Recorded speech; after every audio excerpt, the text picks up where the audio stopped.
عمرك فكرت او سالت نفسك ليه بتشوف واجهات المباني الجديده كلها مصنوعه من الواح الكلادنج؟ السبب ببساطه هو ان الكلادنج بيجمع بين الشكل والتحمل وسهوله التركيب. اول حاجه هنتكلم عنها هي الشكل. الكلادنج بيخلي شكل المبنى فخم وعصري، ده غير انه ممكن يتصنع باي لون او خامه تناسب التصميم بتاعك. وتاني حاجه هي التحمل. الخامه دي بتستحمل الحراره والامطار والاتربه، وكمان مقاومه للحريق والمياه، يعني مش بس شكل، ده درع حامي للمبنى. وتالت حاجه انها سهله التركيب وصديقه للبيئه. الكلادنج خامه سهله وسريعه في التركيب، ده غير انها صديقه للبيئه وقابله لاعاده التدوير، ودي نقطه مهمه جدا خصوصا في المشروعات الكبيره. ناس كتير فاكره ان الواح الكلادنج بتتبهدل بسرعه او انها صعبه تتغير، بس الحقيقه العكس تماما. لو الخامه اصليه ومعموله بشكل مظبوط ومعاها شهادات جوده ساريه ومتجدده ومش منتهيه الصلاحيه، وده شيء هنشرحه في فيديوهات تانية، انك ازاي تتاكد من شهادات الجوده الخاصه بالمنتج اللي هتشتريه، هتعيش معاك سنين طويله بصيانه بسيطه.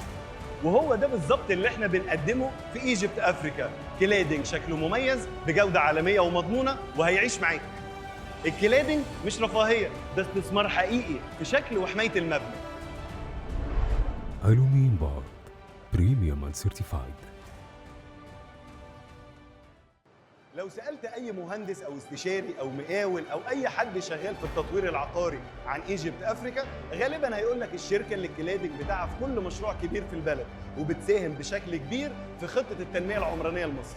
والقصة بدأت من سنين لما قررنا نكون جزء فعلي من خطة تطوير واجهة مصر العمرانية. اشتغلنا على مشاريع زي العاصمة الإدارية والعلمين الجديدة وغيرهم كتير، وكل مشروع كان خطوة، وكل خطوة كانت بداية لمرحلة أقوى. المميز فينا اننا دايما بنطور من نفسنا، كل سنه بنزود خطوط الانتاج ونحدث المعدات ونستورد افضل الخامات، والمنتج اللي بنصنعه بيكون بنفس جوده المنتج المستورد، وده اللي خلانا نصدر منتجاتنا لبره عشان ناكد ريادتنا. بس اللي فعلا بيخلينا مختلفين هو اننا مش بنكتفي بشهادات الجوده مره وخلاص، احنا بنجددها بشكل دوري وبنختبر منتجاتنا بانتظام. ليه؟ عشان العميل يبقى واثق ومتاكد ان جوده المنتج اللي بياخده النهارده هو نفس جوده المنتج اللي اخده مننا من 5 سنين. ايجيبت افريكا مش مجرد مصنع، احنا شركاء في شكل الجمهوريه الجديده. ألومين بارد بريميوم اند سيرتيفايد.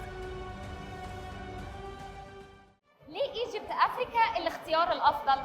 شركات كتير بتبيع كلادنج، بس ايجيبت افريكا دي قصه تانيه خالص. ليه؟ اولا لان طاقتنا الانتاجيه ضخمه جدا، يعني لو عندك مشروع كبير نقدر نلبي الطلب بسرعه ومن غير تاخير. ثانيا التكنولوجيا والخبره الاجنبيه، عندنا خبراء شغالين معانا من بره عشان نضمن دايما اننا سابقين بخطوه.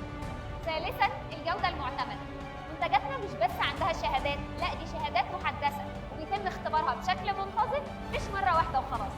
رابعا الخامات، احنا بنستورد خامات باعلى جوده، يعني مفيش اي حاجه عشوائيه ولا توفير على حساب الجوده. واهم حاجه الخدمه، اسعارنا منافسه وخدمه العملاء واللوجستيات عندنا بتشتغل بمنتهى الاحترام. يعني باختصار لما بتشتغل مع